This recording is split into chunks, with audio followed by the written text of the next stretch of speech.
Sanibonani guys, igama ngiNqobile niphathele amazwibela eNimba ngomhla ka-6 Agasti. Guys, uZoleka bekade sathi uyilalele nje kamnandi emzini wakhe nomyeni wakhe uHlathi ekuseni before aye ngisho emsebenzini kwabe kungqongqoza udadewabo kaHlathi uNtsiki. Futhi akangqongqozanga umane wasidusha isicabha wangena. Guys, disrespect ekuloya sisi. Umane wathi chini kaloku weZoleka, awungixelele njengoba ikhitshi lakwakho lilikhulu kangaka, mina ngizozithathaphi izinto zokuphunga itiye? Vuka sisi, ungazovumeli uba ilanga lingene ngomlomo liyophuma ngendunu. Hayibo guys, hayibo. uZoleka guys wavuka wasukuma wathi hayibo, sheshisa, wathi ndiyavuka nje, kusho uZoleka ezama ukuzithoba. Wathi chini, usalele ngalesikhathi, ngale xesha, hayi, ebeyophuma ngomnyango.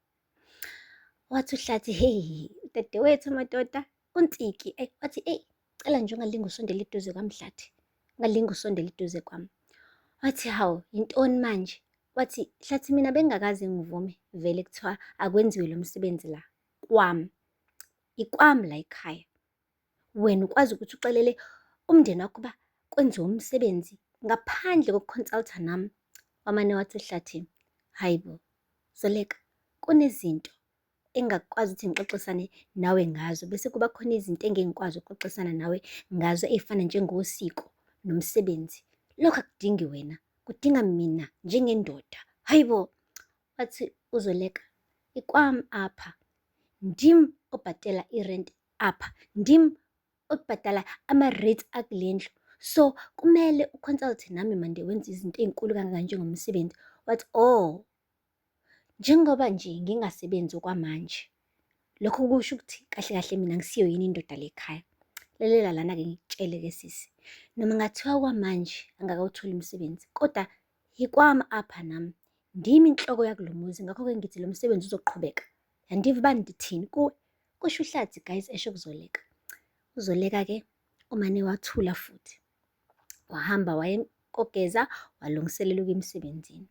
The nje sedlula ngasekhithini, uNtsiki kanye noskwiza wakhona lo onkosikazi kabhuti kaHlathi bebebhizi beqoba lapha ekhithini. Ube ukubona nje uZoleka uNtsiki egqoke kamnandi ey'misele ethuye ofisini, wathi hey, imihlola ebovu, uNcibe umhle unje, uyahamba kodwa wena uganile la ekhaya. Wathi kumele ndiye ofisini. Wathi i-ofisi uyithatha nini leave weZoleka? Uyithatha nini leave wena? Uyadingeka apha, kunomcimbi omkhulu kabi la ekhaya, futhi ngabe wena ubhizi uyaqoba. Yazini, ndenzele nansi into, thatha iplate ufake ukudla phakathi uhambisele amadoda la ngaphandle. Wamane wathi uZoleka, andiyenzi leyo nto. Wathi andivanga? Wathi ndithe andiyenzi leyo nto. Hayibo guys, uZoleka wabe uphuma ngomnyango. Bonakala ukuthi usebaselekile manje ugirl. Hey guys, uhambile-ke wayosebenza uZoleka, I'm sure bekadesha ukuthi liyotshona nini ilanga kaloku. Kodwa-ke nokutshona kwelanga bese kungathi isho ngoba besazi ukuthi uyebuyele emzini wakhe onesicefe cause kunabantu abaningi abafuna ukumlawula guys. Uthe efika nje emzini wakhe guys, yeyi, wahlala nje emotweni, wangafuna ngisho ukungena endlini the way bekade kuphithizela ngakhona. Waqhamuka uNtsiki wathi wesisi, ungazolinga uhlala emotweni wena, suku lonke bekade ungekho le ekhaya, ngisho efonini bese kufonela ungalibambi ucingo. Ngakho-ke musuku loku uhlala emotweni, phuma umsebenzi kumele la endlini. uZoleka guys again wazama ukuyihambilisha ugirl, waphuma emotweni. Manje uNtsiki kusho ukuthi ubone ukuthula kaZoleka wacabanga ukuthi ayi, she's actually an easy target, like angagwibela kuyena ekhanda achachaze enze umathanda kuyena and uZoleka uzomane ebeyisimungulu angasho lutho. Hhayi-ke, I think she thought wrong, ngoba uZoleka umane nje wahamba ama-steps amabili, utheme efika endlini wathi enough, sendikhathele ukugezelwa nguwe emzini wami. Uyabona lo muzi lo enibhizinisha isifuba ngawo, niqhosha nithi wakamabandla, umuzi wami. Lezi imali lezi engangiyoyisebenza lapha e-America yizona lezi ey'khokhela lo muzi. Anizungitshela ukuthi ndenzeni mina apha. Wathi uthi uyazama ukukhuza uhlathi wathi ndithe thula wena thula. Hayibo.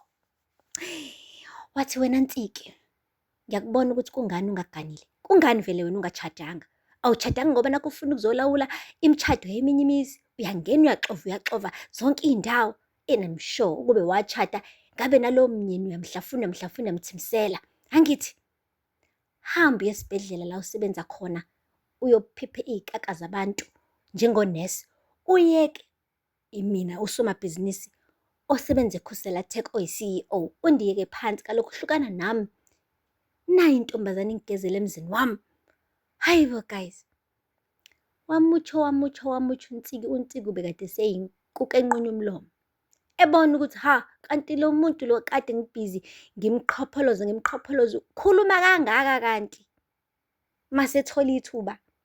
Hey guys, ngampela umlomo yisho baloku uziphungela. Uziphungele uzoleka kuloya Nsiki kade efuna ukumlawula emzini wakhe. Guys, uhlathi ubambe ongenzansi.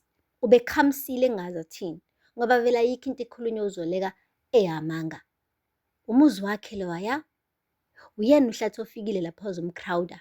And the worst part, manje nje usebiza umndeni wakhe and umndeni wakhe umhlukumeza yak uZoleka. And kumele athule ngoba nakho kuthiwa umakoti kumele athobe, umakoti kumele athobe. Never. Not emzini wakhe guys. That was totally wrong. Nohlathi kwakumele as umyeni wakhe uZoleka amdefend. Akhulume nodadewabo asho ukuthi hayi ngeke musukhuluma nomakoti wami kanje. But uthule uhlathi. Ubona sengathi nje ijoke yonke lento le. Guys, kwaze kwanzima. Zoleka hayi impela engathi ulithezile linenkume la.